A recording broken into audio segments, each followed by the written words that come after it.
The Light Princess. 1. What? No children? Once upon a time, so long ago that I have quite forgotten the date, there lived a king and queen who had no children. And the king said to himself, "All the queens of my acquaintance have children, some 3, some 7, and some as many as 12, and my queen has not one. I feel ill-used." So he made up his mind to be cross with his wife about it. But she bore it all like a good, patient queen as she was. Then the king grew very cross indeed. But the queen pretended to take it all as a joke, and a very good one too.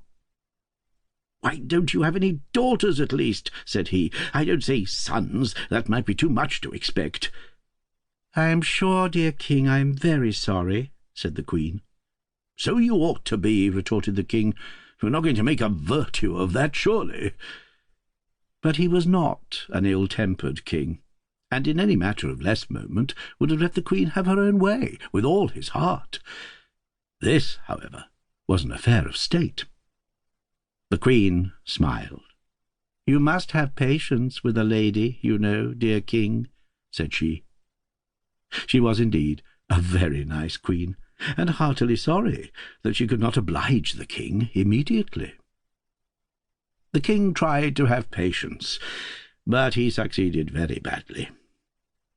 It was more than he deserved, therefore, when, at last, the queen gave him a daughter, as lovely a little princess as ever cried. 2. Won't I, just?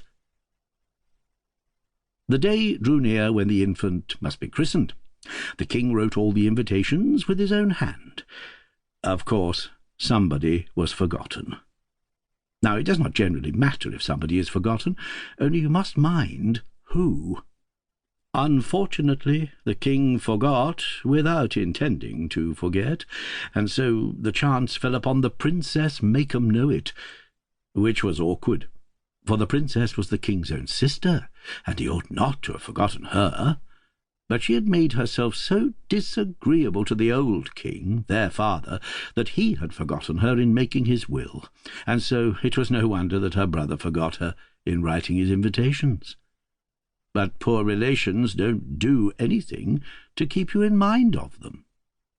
Why don't they? The king could not see into the garret she lived in, could he? She was a sour, spiteful creature. The wrinkles of contempt crossed the wrinkles of peevishness, and made her face as full of wrinkles as a pat of butter. If ever a king could be justified in forgetting anybody, this king was justified in forgetting his sister, even at a christening. She looked very odd, too. Her forehead was as large as all the rest of her face, and projected over it like a precipice. When she was angry, her little eyes flashed blue. When she hated anybody, they shone yellow and green.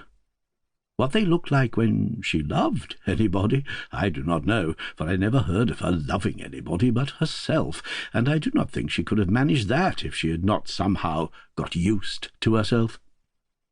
But what made it highly imprudent in the king to forget her was that she was awfully clever. In fact, she was a witch, and when she bewitched anybody, he very soon had enough of it, for she beat all the wicked fairies in wickedness, and all the clever ones in cleverness.